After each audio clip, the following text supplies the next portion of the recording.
ইসরায়েলের প্রধানমন্ত্রী বেনিয়ামিন নেতানিয়াহুর দীর্ঘদিনের সাজানো এক বিশাল ছক তাসের ঘরের মতো ভেঙে পড়েছে ইরানের মাটিতে। মধ্যপ্রাচ্যের বুকে ইরানের নিরাপত্তা ব্যবস্থা যে কতটা দুর্ভেদ্য তার প্রমাণ মিলল আরও একবার। ইরানের নিরাপত্তা বাহিনী এক দুঃসাহসিক অভিযানে বানচাল করে দিয়েছে ইরানের গোয়েন্দা সংস্থা মোসাদের ইতিহাসের অন্যতম বড় এক নাশকতার পরিকল্পনা। তেহরানকে রক্তগঙ্গায় ভাসিয়ে দেওয়ার যে নীল নকশা আঁকা হয়েছিল তা আজ পুরোপুরি গোয়েন্দাদের হাতে। উদ্ধার করা হয়েছে অস্ত্রের এক বিশাল পাহাড়, যা ব্যবহার করলে হয়তো ইরানের রাজপথ পরিণত হতো এক ধ্বংসস্তূপে।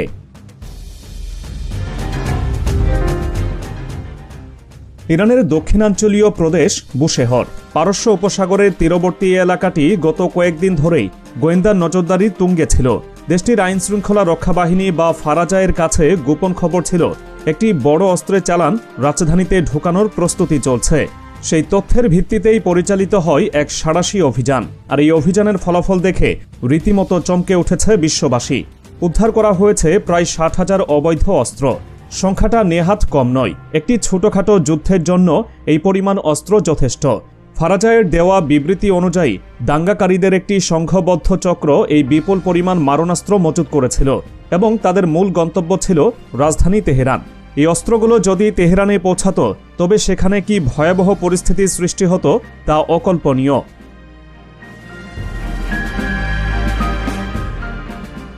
ঘটনার গভীরতা বুঝতে হলে এই চক্রটির পরিচয়ের দিকে নজর দিতে হবে। ইরানের গোয়েন্দা সংস্থাগুলো নিশ্চিত করেছে আটককৃত ব্যক্তিরা সাধারণ কোনো অপরাধী নয়। তারা ইসরায়েলের কুখ্যাত গোয়েন্দা সংস্থা মোসাদের সরাসরি তত্ত্বাবধানে প্রশিক্ষিত। তেহরান ভিত্তিক তাসনিম নিউজ এজেন্সি তাদের প্রতিবেদনে স্পষ্ট করেছে এই সন্ত্রাসী গোষ্ঠীটি মোসাদের কাছ থেকে উন্নতমানের আরবান ওয়ারফেয়ার বা নগর যুদ্ধের প্রশিক্ষণ নিয়েছিল। নগর যুদ্ধ বলতে বোঝায় জনাকীর্ণ শহরে দালান কোঠার আড়ালে লুকিয়ে যুদ্ধ করার কৌশল। অর্থাৎ ইসরায়েলের উদ্দেশ্য ছিল তেহরানের ব্যস্ততম এলাকাগুলোতে আচমকা হামলা চালিয়ে সাধারণ মানুষের মধ্যে আতঙ্ক ছড়িয়ে দেওয়া এবং পরিস্থিতিকে গৃহযুদ্ধের দিকে ঠেলে দেওয়া। এই লক্ষ্যে তারা দীর্ঘদিন ধরে প্রস্তুতি নিচ্ছিল এবং সাম্প্রতিক অস্থিরতাকে ঢাল হিসেবে ব্যবহার করার পরিকল্পনা করেছিল।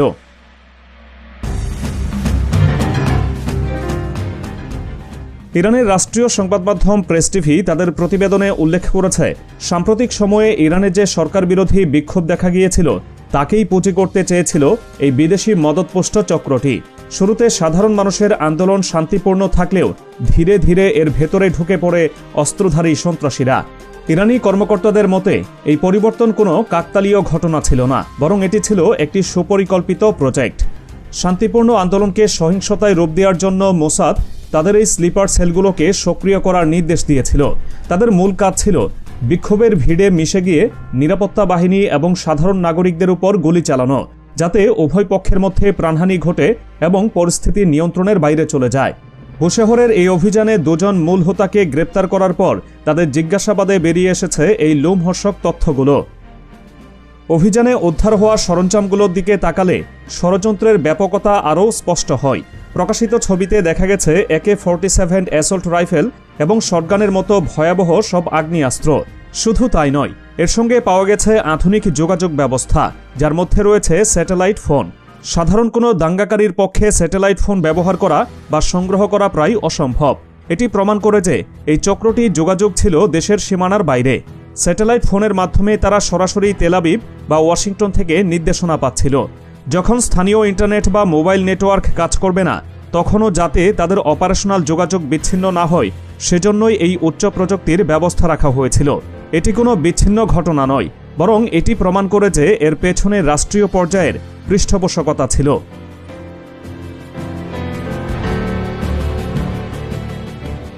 ইরানের রাজধানী তেহরানের বিভিন্ন এলাকায় এই চক্রটি এর আগেও তাদের উপস্থিতির জানান দিয়েছে।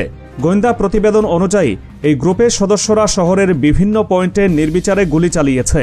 তাদের এই অতর্কিত হামলায় শত শত মানুষ হতাহত হয়েছে বলে দাবি করা হয়েছে।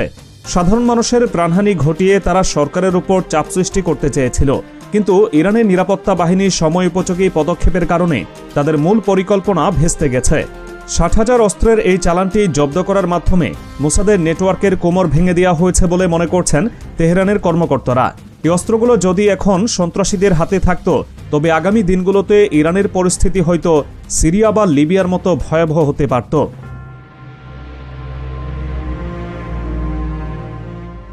এই পুরো ঘটনার পেছনে যুক্তরাষ্ট্র এবং ইসরায়েলের সরাসরি হাত রয়েছে বলে অভিযোগ করেছে ইরান। দেশটির শীর্ষ কর্মকর্তারা বলেছেন, আমেরিকা এবং ইসরায়েল ইরানের স্থিতিশীলতা নষ্ট করার জন্য উঠে পড়ে লেগেছে।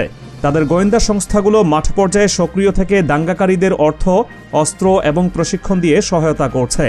আমেরিকা যে সবসময় ইরানের বিরুদ্ধে ছায়াযুদ্ধ চালিয়ে আসছে তা নতুন কিছু নয়, কিন্তু এবারের এই অস্ত্রের চালান এবং মোসাদের প্রত্যক্ষ সংশ্লিষ্টতা প্রমাণ করে যে তারা এবার বড় ধরনের কোনো অঘটন ঘটাতে চেয়েছিল। তবে ইরানের সর্বোচ্চ নেতা আয়াতুল্লাহ খামেনির নির্দেশনায় নিরাপত্তা বাহিনী যে কঠোর অবস্থান নিয়েছে তাতে পশ্চিমাদের এই ষড়যন্ত্র আবারও ব্যর্থ হল।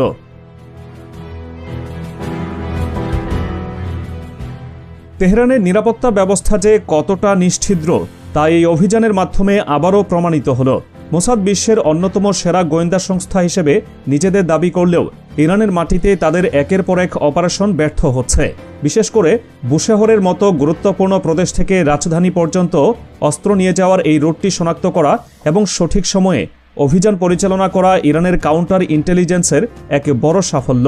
এই ঘটনার পর নেতানিয়াহু প্রশাসনের কপালে চিন্তার ভাঁজ পড়াটাই স্বাভাবিক, কারণ তাদের বিপুল অর্থ ও সময় ব্যয় করে গড়ে তোলা নেটওয়ার্ক এখন ইরানের জিম্মায়। এখান থেকে প্রাপ্ত তথ্য ব্যবহার করে ইরান হয়তো মোসাদের আরও গভীরে থাকা স্লিপার সেলগুলোকে খুঁজে বের করবে।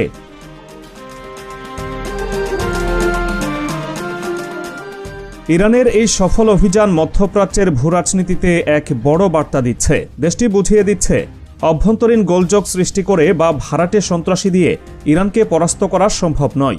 ৬০,০০০ অস্ত্রের এই বিশাল চালানাটকের ঘটনাটি আমেরিকার জন্যও এক বড় ধাক্কা, কারণ ইসরায়েলের প্রতিটি পদক্ষেপে ওয়াশিংটনের সমর্থন থাকে। এই অস্ত্রগুলো কোথা থেকে এলো, কারা এর অর্থায়ন করল, সেসব তদন্তে নিশ্চয়ই আরও অনেক চাঞ্চল্যকর তথ্য বেরিয়ে আসবে। তবে তেহরানকে অস্থিতিশীল করার যে আন্তর্জাতিক ষড়যন্ত্র চলছিল তা বড় ধরনের হোঁচট খেল।